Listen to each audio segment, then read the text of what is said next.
because I tend to play games fairly slowly. I like to examine the environments and all that sort of stuff that I yeah. Whenever there is a time to beat, I just never pay attention to it. For example, Ni no Kuni. The first Ni no Kuni game, what is the time to beat?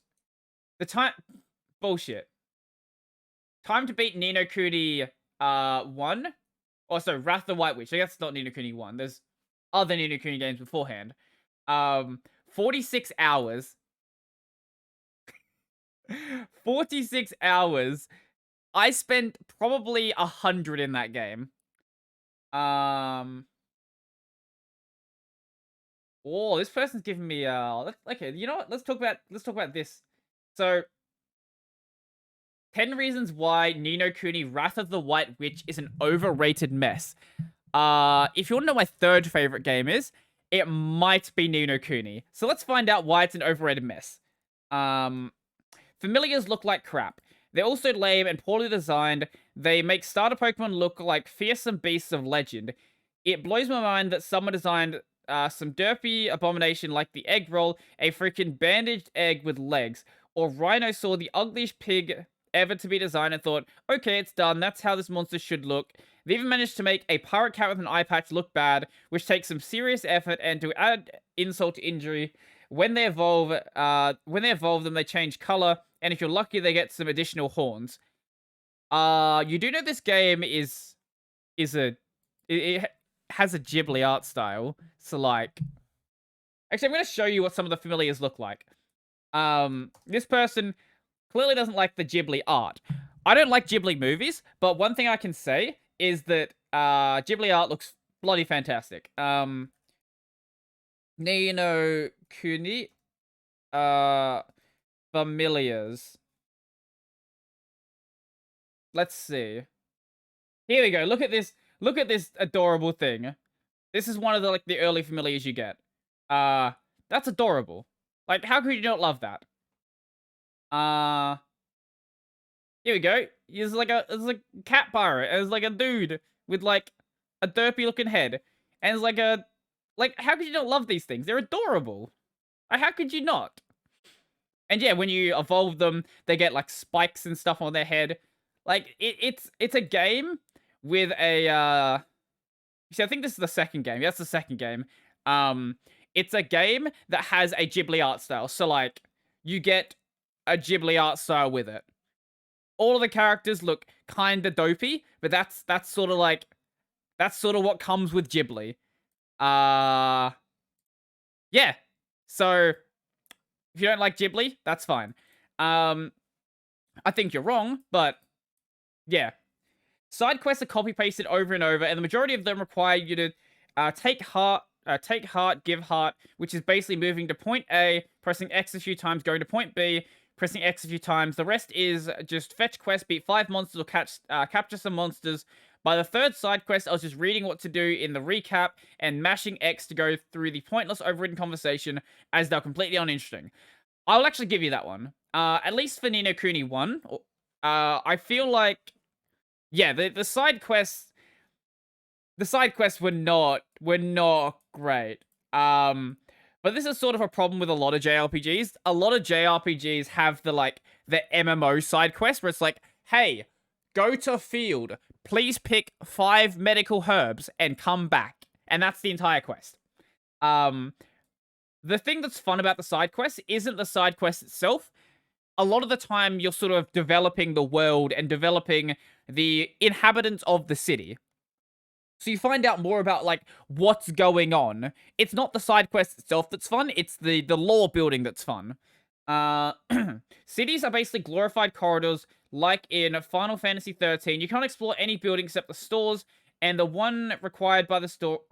And there's nothing to do in them other than talking to NPCs, which are completely static and never have anything useful to say. Even more annoying is that in certain cities, some random NPCs give you a bunch of alchemy recipes, so if you're not using a guide, you'll have no chance getting them because you'll be tired of reading their pointless banter after the first city. I actually don't think this is a problem. I would much rather have a city that has sort of nowhere to explore than a city that has a lot to explore and nothing in it. I've played a lot of games that are like that, and they end up just being a pain. You're like, can I just fast travel through the city? I'd much rather prefer a city where I can cross the entire thing in like 20 seconds. If you're not going to build out a city that has massive stuff, a lot of stuff in it that actually is worth exploring.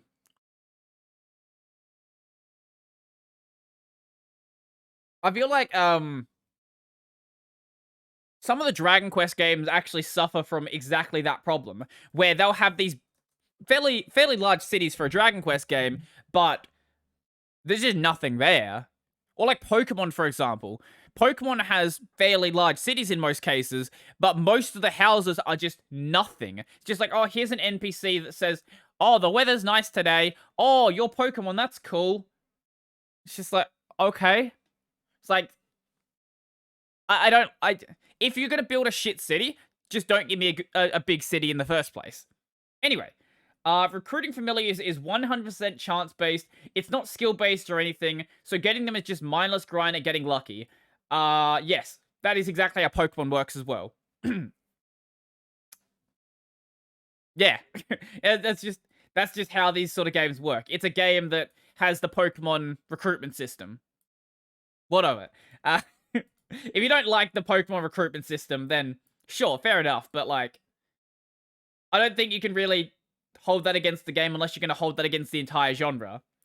The AI is completely useless and dumb, and the different strategies you can select do nothing at all. Completely incorrect.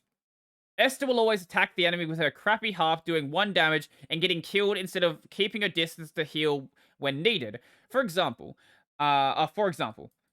until I started overleveling my companions, my companions never did anything useful during battles and kept getting killed over and over.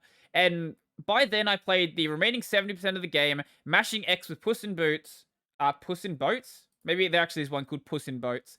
Steamrolling everyone, and the post-game I did the same with Dinosaurus. Dinosaurus? I don't know. Anyway. I never noticed that to be a problem. I actually found the NPC AI to actually be quite good. Like, it's still a JRPG, and it's still like JRPG AI, so it's not going to be like, you know, playing with an actual person, but I never really noticed a problem.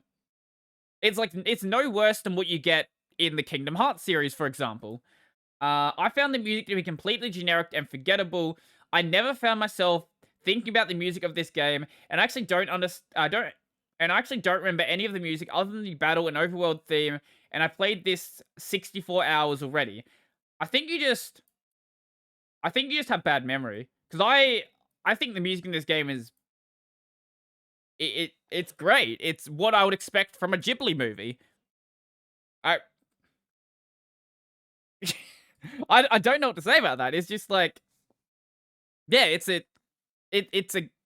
good soundtrack.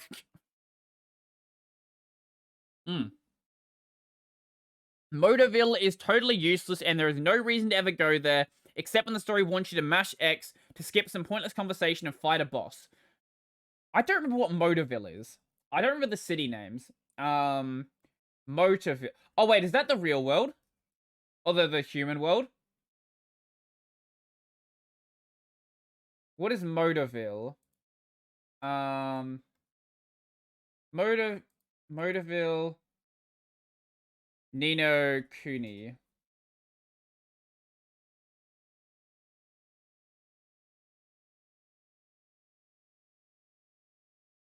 No.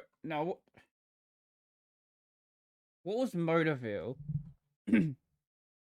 Oh, it's the world outside of the magic world. Yes, that is called world building and lore. Yes. You're obviously, you don't go to the real world to fight enemies, or like the regular non-magic world to fight enemies, because you're in the regular non-magic world. Like, that would be like, oh, I hate that when I go into like, when I go into a town in Pokemon, there's no one to battle there. Like, yes, because you're in a town, and that would be stupid. The story is ridiculous and filled with plot holes, fuzzy logic, and general nonsense. No spoilers. Maybe I'll elaborate if anyone disagrees. No, I'll give you that one. Wait, I'll see if I can find it. What's the boss called? Or the... What? I know there is a segment... Yeah, here we go. There is a,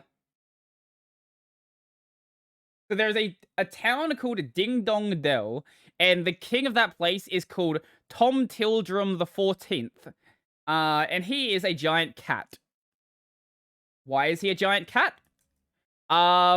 He's a giant cat because it's a Ghibli art style. Like,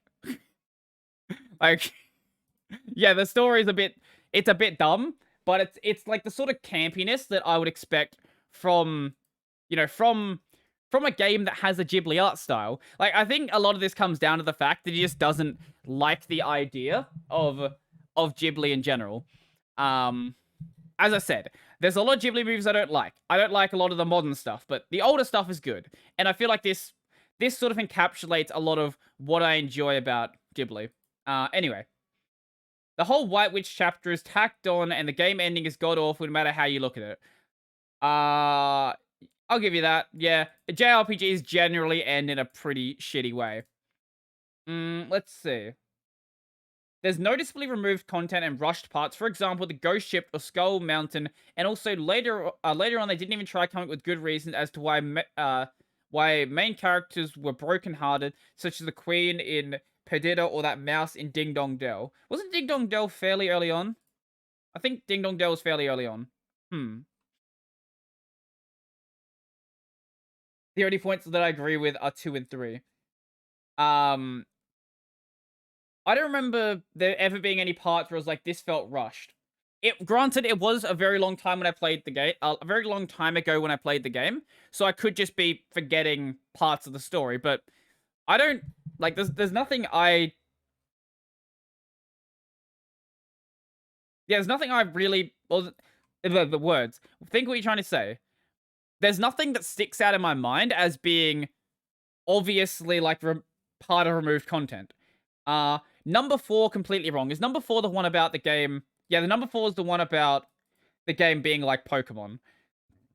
Number 4, completely wrong. If you always caught the monster you wanted, it wouldn't be fun. I spent 3 hours yesterday trying to catch a Toko, and when I did, it was such a relief. A payoff for hard work instead of, look, Toko, oh look, I got it straight away, yay. Yeah, exactly. Let's see. Okay, this person... Okay, someone else actually went through all of the points and gave replies to them as well. I really hate it when people compare any game with some form of monster capturing / fighting with Pokemon. You viewing them as ugly is your opinion, and not really a reason as to why they hate the game. Well, if you hate the game for that reason, that's fine. 2 and 3 seem to be things in recent RPGs, so I don't know, it is a tad bland, though. 2 and 3 were side quests and cities. Okay, fair enough. RNG, staple of all RPG games. Don't know why you would expect otherwise. Fair enough. Why are you playing an RPG if you don't like RNG? The AI is indeed annoying, but I don't know how you'd improve that. Maybe I'm just forgetting. I don't know. 6 opinions. The entire thing is his opinion. What are you talking about? Music to be generic. Well, he's just wrong about that because it's actually really good. 7, and that's you not caring about the plot. Your 7 is about Motorville, exactly. 8. I've seen many a Ghibli animation that have plot holes here and there. I'm just used to them now. Or, of course, it's going to be crazy. You never watched a Ghibli film. I sort of accept that with anything from Japan, anything anime-like, there's going to be plot holes. Like, that's part of the fun. You're like, why... Okay, like, for example, Kingdom Hearts. Like, okay, why are all of... So, there's a bit in Kingdom Hearts 1 where Riku's like, Kaori's heart is inside of you for some unknown reason. It was never explained how it got there. It's just like, Kaori's heart is inside of you, give her back her heart. But it turns out, not just Kaori's heart was inside of Sora, all of the Princesses of Heart's heart were inside of Sora's heart. It's just like, okay. Also, think of heart basically as an equivalent for spirit. Why? That was never explained. Doesn't matter. this is the sort of stuff that you come to accept when you play JRPGs, and honestly becomes part of the charm, to be completely honest. Like, imagine if, you know, Naruto made complete sense. Would it be as fun? I don't think so. I think part of the fun there is when you're like, why did that happen? Okay, moving on. I don't know, maybe I've just come to accept how just dumb anything that comes out of Japan is. Maybe that's just a me thing. I don't know. But I love Ni no Kuni. Great game. I've actually got a copy of the second, I guess I keep saying first and second game, but there actually was a game beforehand. It just never came to home consoles. So it was only a handheld game. Let's see. Where is my copy of Ni no Kuni? It should be here. Wait. I'm blind.